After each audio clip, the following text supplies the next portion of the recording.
Hey folks, this is Bailey from Dankless Wargaming, and today we're working on the Lasercraft Workshop Sector 38 HAB blockhouse that is the 8x8 square. Let's get to it. Alright folks, I want to get a metallic color for this building, so I'm going to start with a dark metallic gray. Here which I have, I'm going to start by shaking it up. So it's all mixed together. Put some out here on my palette. Probably come back to it. That's alright. Got sort of a bigger brush here that I'm going to use. One I've used before that I really like. Mix it up. So on my brush.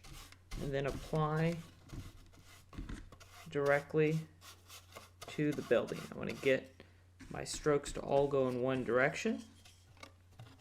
That is key so that the building looks uniform. I want to make sure that I get the inside edges here, and do that maybe a little bit different stroke. I want to get up in there, make sure I don't have anything too thick, and I also want to get across the top as well. And I'm just going to repeat this process until I get the whole roof covered. I'm going to move over to the side paneling here. I want to maintain a good up-down stroke system here.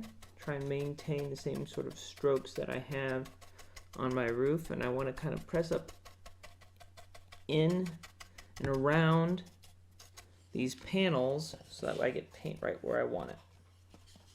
Don't forget to do the underside of the roof as well. With the main floor of the building, we're going to do the same thing as we did on the roof. We're going to make sure that we come on the outside here. We get some strokes, up-down strokes going, and we want to press in around our raised edges. We want to make sure that we come on the inside and get the inside walls as well. And then we also want to make sure that we paint the inside floor as well.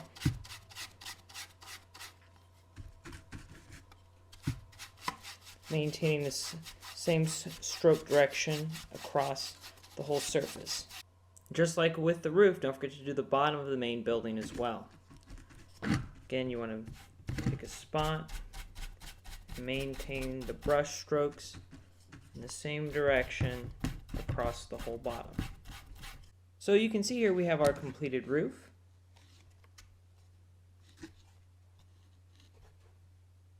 And now we're going to add a lighter dry brush to it. So I have a lighter metallic silver. Shake it up. Pour some out.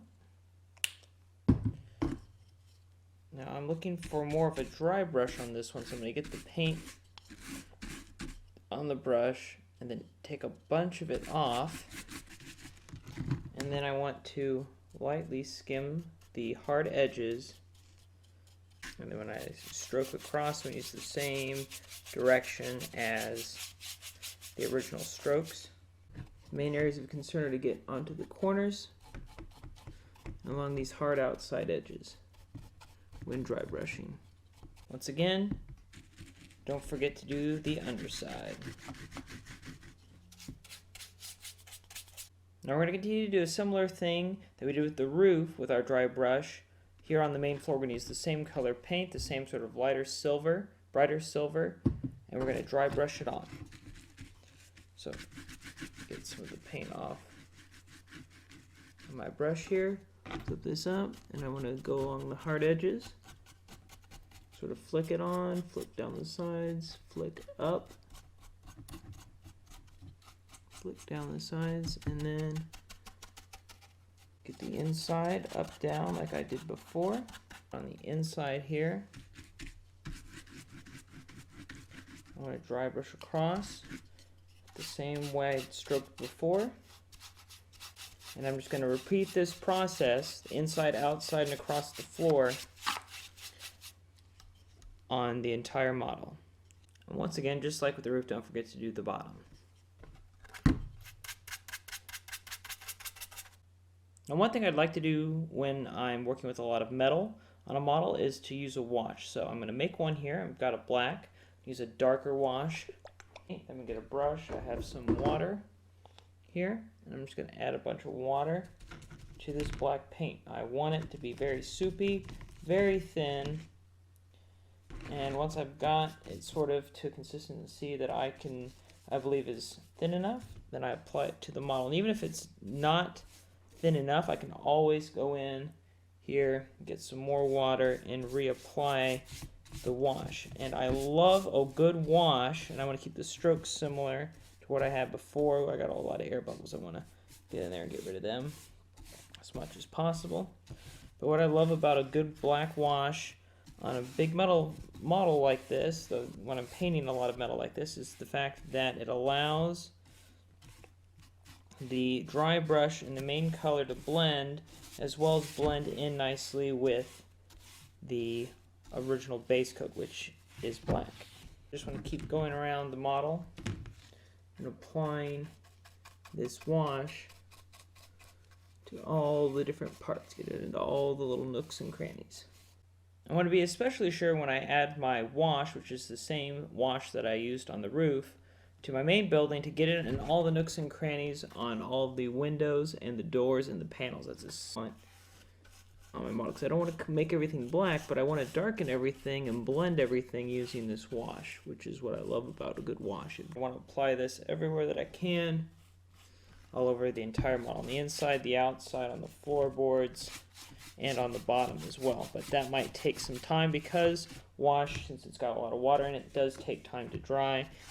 Now, something I've come to really enjoy once I've finished a wash when I'm using metallics and I'm doing a lot of dry brushing is to take the previously used dry brush, the one I used most recently, which was that lighter silver color, and reapply it to the model on the hard edges only. And this will help really bring the contrast out between the light and the dark areas on the model. So I have some of it here.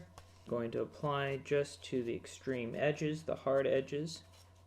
Also going to apply it once again across the top, the same direction I've been painting the entire time.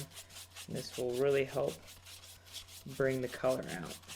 Just like with the roof, I also want to go back and re-dry brush the main floor of the building, especially since it has all of those little nooks and crannies that I really want to draw out with the high contrast with the dry brush.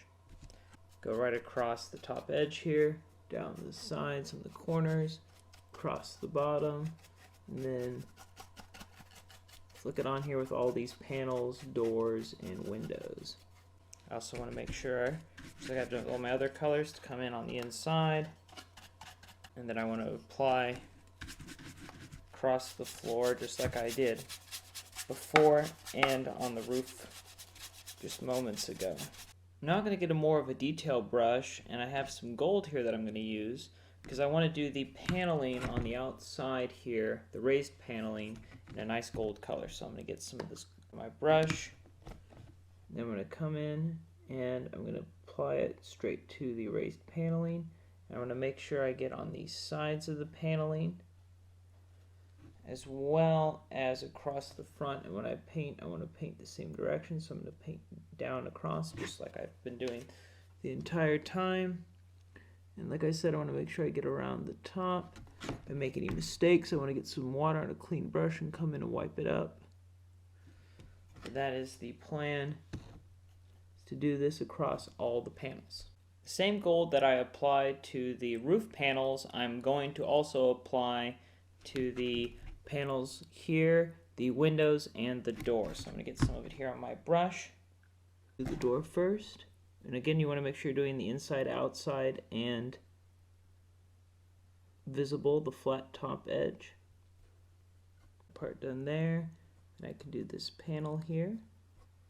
Move along here, show you an idea of what I'm doing on every single one, but I want to have a semi-decent brush for edge painting. And that gives you an idea here of what I'm looking for when I am painting the panels, windows, and doors of the box here.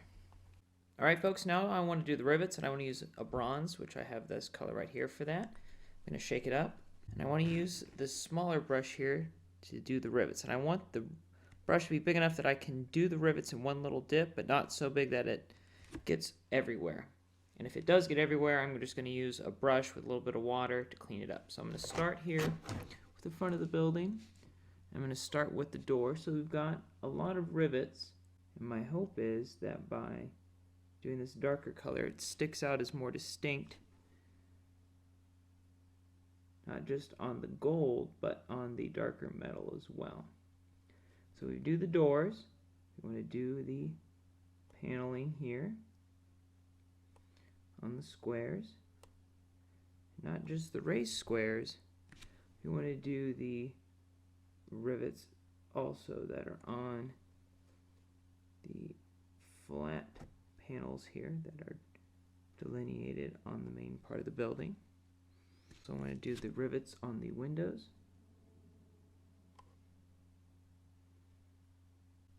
And we also want to think about the rivets on the floor of the roof here. So I'm going to start over in the corner. And additionally, we're going to take the roof off here.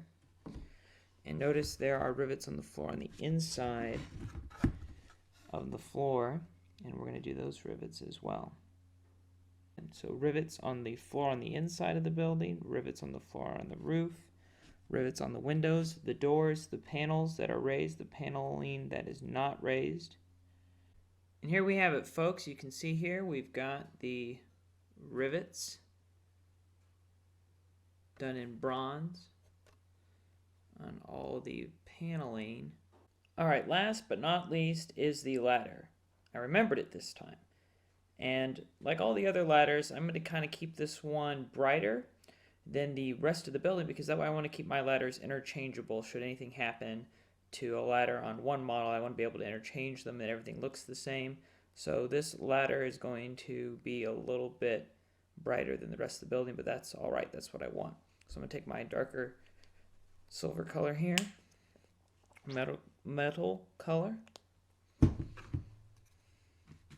some on my brush, get my bridge here, and get it on there. Alright, now it's time for the dry brush to finish up our ladder here. So I've got my lighter silver, get a little bit of that out here. I'm going to use the same brush I used before, but now instead of just applying it directly to the model, I'm going to wipe a bunch of it off to get a dry brush effect. I like mixing layers of color when dry brushing, so that's why I'm using the same brush as I had last time.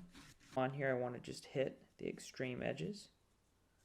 So I'm going to go back and forth across the edges instead of trying to really get a lot of coverage. I'm just trying to hit an extreme edge all the way around.